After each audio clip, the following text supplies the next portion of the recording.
नमस्ते दोस्तों, राम राम सा स्वागत है आपका हमारे यूट्यूब चैनल हरि ज्ञान पर। तो दोस्तों, आज का वीडियो होने वाला है आपका UG fourth semester Rajasthan University के स्टूडेंट्स के लिए जो सेमेस्टर एग्जाम आपके चल रहे हैं, जिसमें यूजी फोर्थ सेमेस्टर रेगुलर और नॉन कॉलेज दोनों के लिए वीडियो होने वाला है। सभी स्टूडेंट्स के लिए जो आपकी एमडीसी सब्जेक्ट है उसमें आपकी सब्जेक्ट आ जाएगी इंग्लिश वाली, basics of English grammar and composition. अगर आपके पास सीरीज भी नहीं है तो किस तरह आपको पढ़ना है, अगर हमारे पास सीरीज की पीडीएफ आ जाएगी किसी स्टूडेंट्स के द्वारा या उपलब्ध हो जाएगी तो टेलीग्राम ग्रुप में भेज दी जाएगी। इसलिए टेलीग्राम ग्रुप ज्वाइन कर लो। यहीं से आएंगे पर्सन जो इस वीडियो में मैं बताने वाला हूँ, उस तरह आप पढ़ोगे, उन पर्सनों को पढ़ोगे तो आराम से आप पास हो जाओगे। मैं आपको ट्रस्ट करता हूँ, विश्वास आप मेरे ऊपर कर सकते हो। इस वीडियो में इंपॉर्टेंट क्वेश्चन बताने वाला हूँ। अगर चैनल पर नए हो तो चैनल को सब्सक्राइब करना, वीडियो को लाइक करना। कोई भी सवाल पूछना है इंस्टाग्राम पर, टेलीग्राम पर या कमेंट करके पूछ सकते हो। तो चलिए ऊपर लेकर चलता हूँ। ये तो आपका सिलेबस आ गया। सिलेबस की बात करेंगे पहले पहले जो मैंने इंपॉर्टेंट क्वेश्चंस लिए वो मैं आपको बता देता हूँ। कुछ टॉपिक ऐसे हैं जो आपको मैं इंपॉर्टेंट क्वेश्चन दे ही नहीं सकता, उनको आपको क्वेश्चंस को समझना पड़ेगा। अगर आप समझ जाओगे तो आराम से उनके उत्तर कर पाओगे। 88 नंबर के क्वेश्चन वो आने वाले हैं।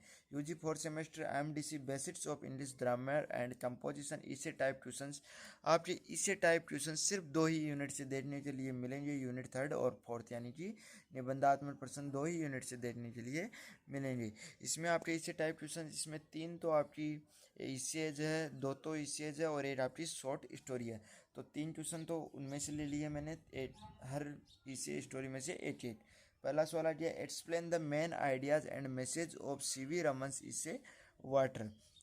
दूसरा सवाल आ गया आपका, discuss the theme and relevance of C E M जॉर्ज essay the civilisation of today.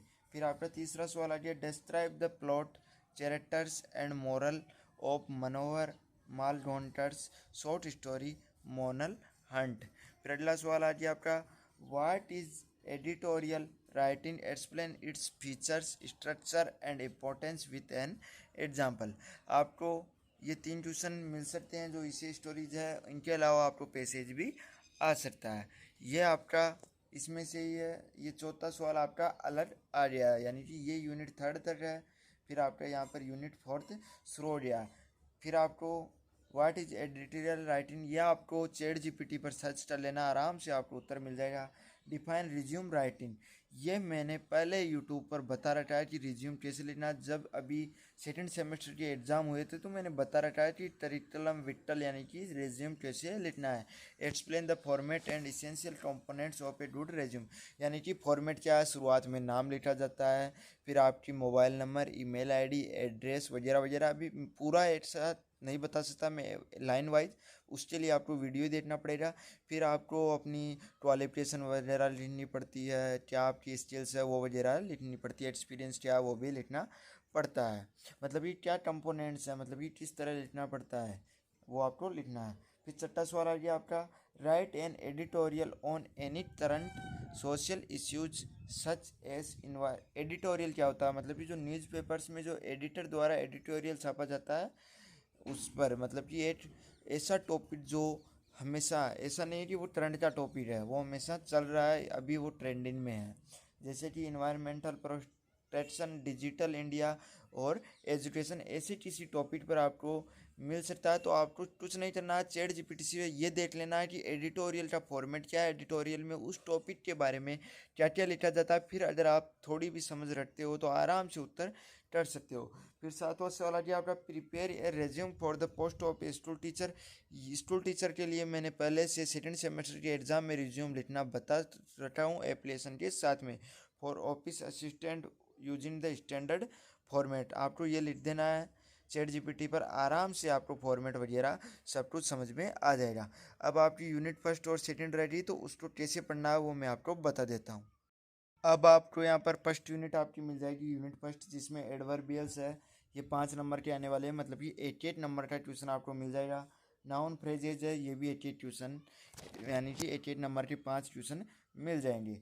तो इसमें क्या आपको करना, आपको चैट जीपीटी से या यूट्यूब से आपको पढ़ लेना कि एडवर्बियल्स क्या है, इसको क्या है, क्रिया विशेषण पद होते हैं। मतलब कि कोई काम हुआ है, यानी कि क्रिया एक्शन हुआ है तो वो कैसे, क्यों, क्या हुआ है, उसके लिए कौन कौन से वर्ड यूज किए जाते हैं, सेंटेंस यानी फ्रेजेज और क्लॉज यूज किए जाते हैं वो कैसे। जैसे कि कोई घटना कल हुई है तो उसके लिए आपको मतलब कि समझना होगा कि इसमें टोमेरो आएगा या यस्टरडे आएगा।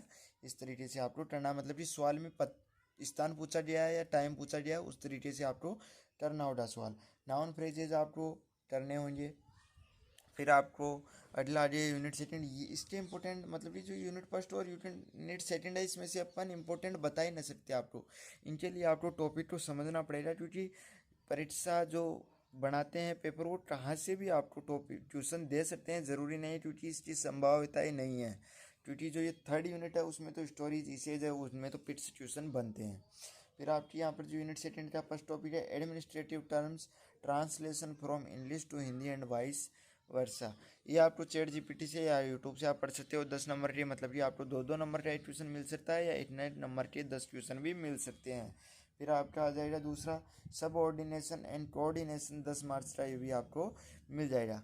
तो इस तरीके से मैंने आपको बता दिया है कि जो आपकी ये सब्जेक्ट है MDC basic of English grammar and position, ये किस तरीके से आपको पढ़ना है, इंपॉर्टेंट क्वेश्चन कौन कौन से। अगर आपको वीडियो अच्छा लगा हो तो वीडियो को लाइक करना और चैनल को सब्सक्राइब करना, सभी दोस्तों के पास वीडियो को शेयर करना। धन्यवाद। जय हिंद, जय भारत।